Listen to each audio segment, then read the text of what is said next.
आणि एक ब्रेकिंग बातमी पाहूयात। राज्यातील कांद्याला मॉरिशसच्या बाजारपेठेमध्ये स्थान मिळालंय। केंद्राच्या मदतीने 1 लाख टन कांद्याची निर्यात होणार आहे, अशी माहिती पणन मंत्री जयकुमार रावल यांनी दिलेली आहे।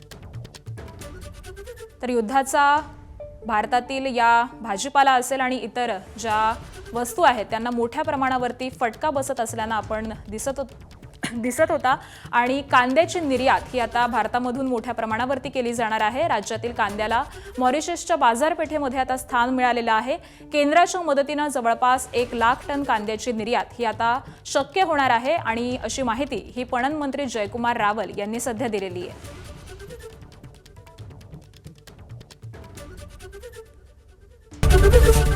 एबीपी माझा, उघडा डोळे बघा नीट।